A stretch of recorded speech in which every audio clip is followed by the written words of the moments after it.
using the sound system that we've installed for the last couple of days. We're going to be showing you what the system is inside, and we're going to be showing you where the parts that we installed are. And starting off in the hood, we're going to be showing you what the installer did, and it looks like a factory install. You could barely notice if you are not into like car stuff. You probably won't even notice that. He wired it into the cabin, and this is the fuse box that he has supplied. So the wire that's powering the whole entire system is this 2-gauge OFC wire, and some people that are in the car system, they use a 4-gauge wire, which is a little bit smaller than the one that we're using. But since we have 2 amps and a capacitor, that's kind of a lot of things to power up, so we went with the 2-gauge wire. So you can see that the fitment in here is like almost OEM, and you can barely notice that there's anything in here. And that thing goes into one of the ports of the engine bay, and it goes into the cabin. So that 2-gauge wire goes through the firewall and into the cabin, and it's hidden through this panel and also this panel. We also installed a bass knob on the driver's side so we could adjust the bass whenever we want to. This 2-gauge wire is in this red one, and it goes straight to that capacitor. And the capacitor is technically like a storage unit for the energy, and it powers on when the bass needs it, and usually it sleeps when it doesn't use the bass. And after that, it goes here and into the 2 amps. And this amp in particular is the monoblock amp for the 2 subwoofers right here. And then the other one is powering up all of the interior speakers. We have 6 of them inside. There are 1 in each door, and then there's 2 on the top right here. Those are the tweeters. And actually, let's show you guys the stock speakers from the Toyota himself. So these are the Camry Toyota speakers, and they look like paper and plastic. And then the magnets on these look like they came from your refrigerator. The brand for these speakers are Pioneer, and they look like they're built like from the 99-cent store or something. These things are not good quality. Even the magnet on the tweeter is bigger than the one from the speakers, which I don't think that's good. And they feel super light as well. The tweeter's heavier. So that's why we changed our sound system, because these things are mediocre. To access the radio system, we actually had to take out the head unit so we could wire the LC7, which is under the passenger seat, so we could get the radio signals from the head unit. And it's right here. It's nice and tucked away.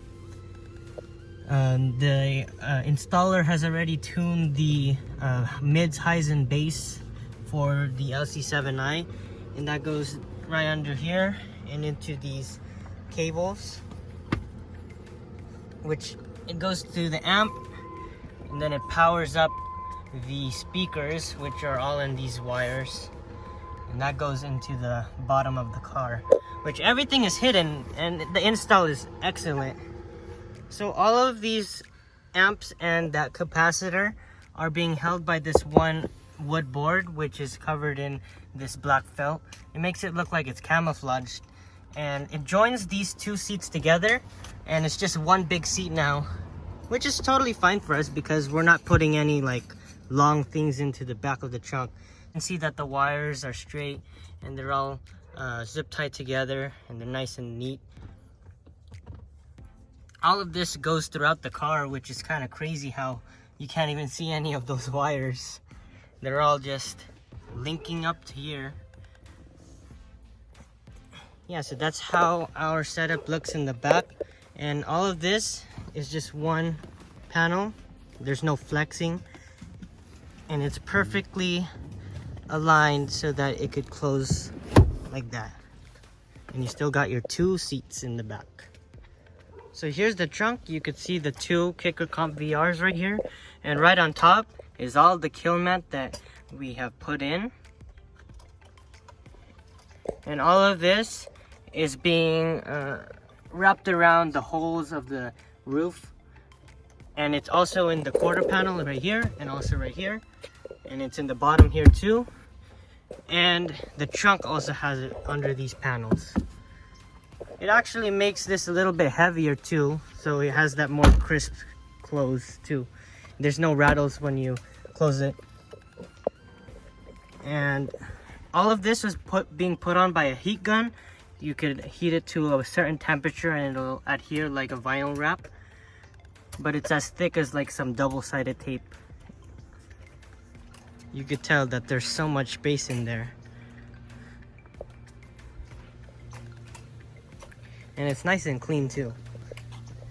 The reason why we got this mat right here is because we wanted to match the Kinker Comp VR's type of style. It has a red stitching, and also our mat has red stitching as well. And that contributes to the red interior of our car. And we want all of this to match to the interior as well, since we have the red leather. The music inside the cabin.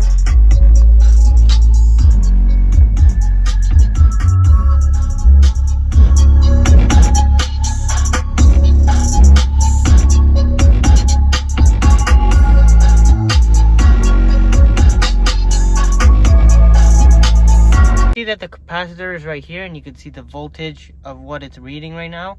And when the bass hits, it's gonna get lower because the amp is gonna suck the juice and put it into the speakers. So we're gonna show you that right now.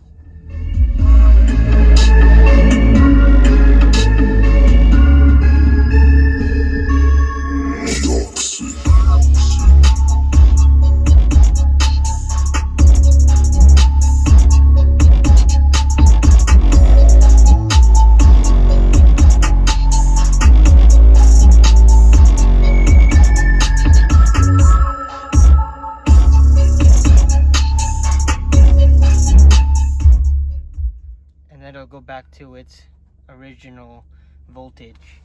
And then we're going to show you the sub right now.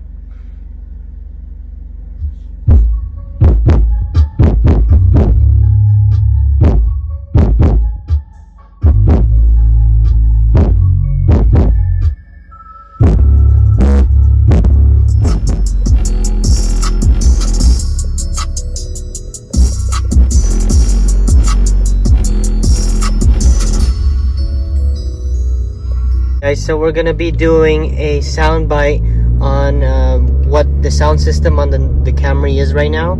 This one is the stock from the factory sound system. We're gonna be checking it out by going on the music right now. Let's try it at 60.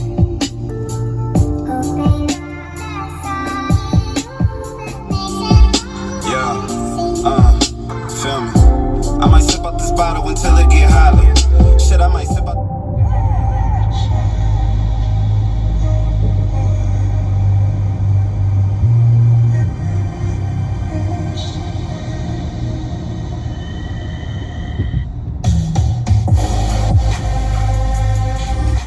Let's do 50.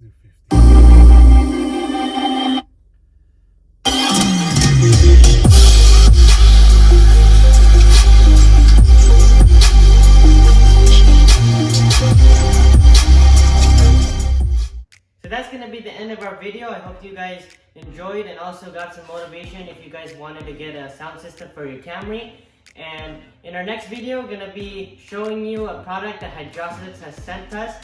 We've been waiting all this time, but there was rainy days and we also went on a little bit of a vacation. So we're going to be showing you the Hydraulics in the next video, and our car needs it right now because it's a little bit of a filthy boy. And then we're going to be showing you that soon. And yeah, stay tuned for more videos.